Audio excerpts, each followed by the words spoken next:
Episode 110. The wallpaper on Henry Miller's phone. She killed someone, and it was her best friend. What should she do? Serena's eyes became hazy as she tried to breathe. Gathering all her strength, she lifted Henry up, leaning his head against her shoulder. Feeling his pain, Serena could not stop her tears. "Hang in there. I'll take you to the hospital." He could not die. However, before she walked out of the alley, Henry Miller could not stand up straight and collapsed. Unable to take his weight, Serena also fell to the ground. At this time, she eventually lost control and exclaimed, "Henry Miller, please don't die!" Henry covered his wound and said helplessly, "Little fool, it is not in the heart. I won't die, but it really hurts. Hell." Hearing him, Serena felt slightly relieved, wiped away her tears and stood up. "I'll go call someone. Hang in there. Please don't die." Serena quickly ran away and Henry lost his consciousness. He felt he had seen a figure standing behind a window facing this way, with an extremely cold gaze. When he was at the hospital, it was more than 10 minutes later. After the urgent care, Henry's life was no longer in danger. The silver lining was that although the piece of glass was inches deep under his skin, it did not hurt his bowels, so it was still manageable. Hearing the news, Serena immediately felt a bit relieved. Then she got a call from Jake. "You're not home yet?"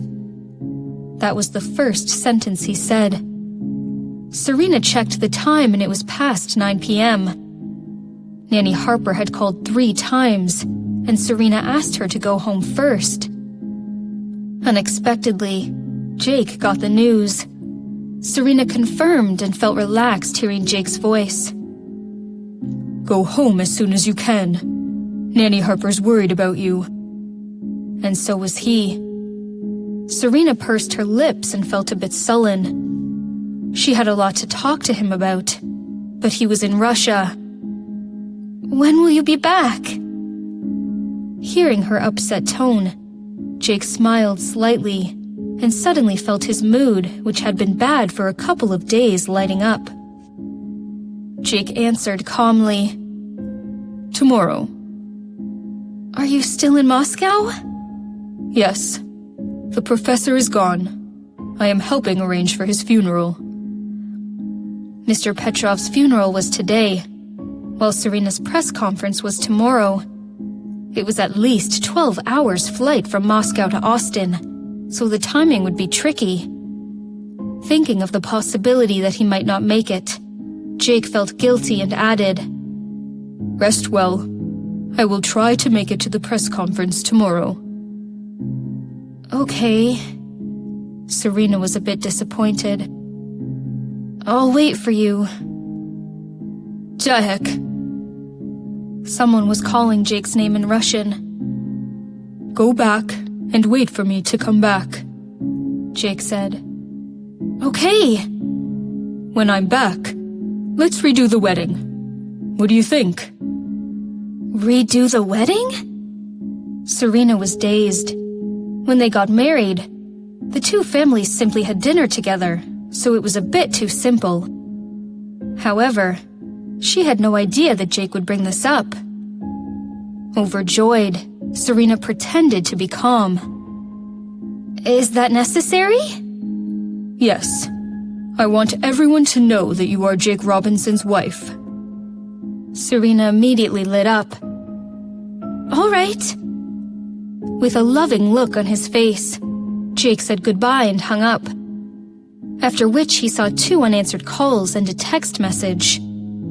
They were all from Lila Cox. "Can we talk?"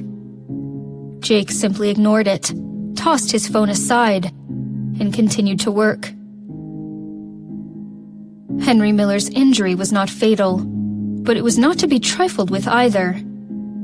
After the surgery, Henry had passed out. It was impossible for Serena to leave him alone, since she was the reason that he got hurt. However, it was not wise for her to spend the night alone with him either, since she was married. After some searching, Serena found his phone. Hitting the power button, she saw a smiling face. It was her, in high school, having no taste at all.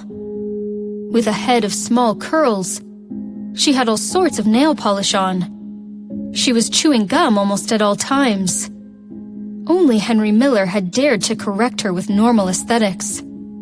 Serena felt very impatient at the time, but was still positively affected by him.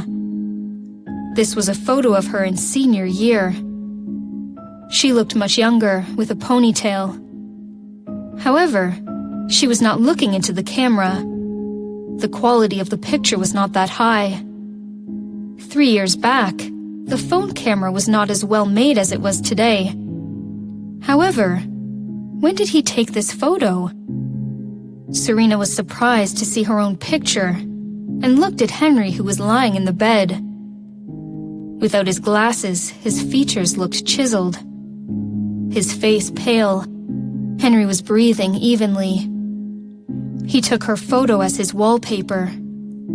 What did that mean? Serena felt she must be reading too much into it, shook her head and swiped on the screen.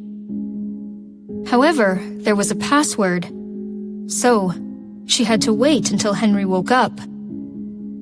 However, at some point, Serena fell asleep. When she woke up again, she was lying on an empty bed with a blanket on top of her. Serena sat up and looked around.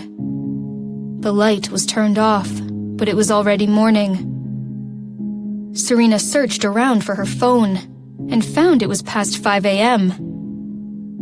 "Dear God!" Serena exclaimed, waking Henry up, who was on the neighboring bed. Henry looked up. "What is it?" "I slept here!" Serena was full of regret. "How did I fall asleep?" Henry Miller let out a sigh of relief. "Oh, I thought it was something important." Serena was a bit mad, suddenly thought of something and asked, "Why did I sleep in a bed?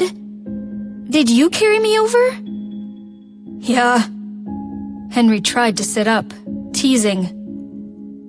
"I have no idea that you gained some weight. It almost killed me." "What the hell?" Serena couldn't help saying. "I'm just 100 pounds." "Oh, I thought it was double that." "Shut up!" Serena quickly put her shoes on and said, "You call your brothers to take care of you. I have to go. The press conference is today." "Okay." Henry Miller nodded and said. However, he lamented, "A great networking opportunity.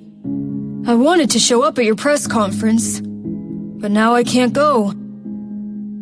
"There will be another opportunity," Serena said. "Very soon, my husband will have a big event again."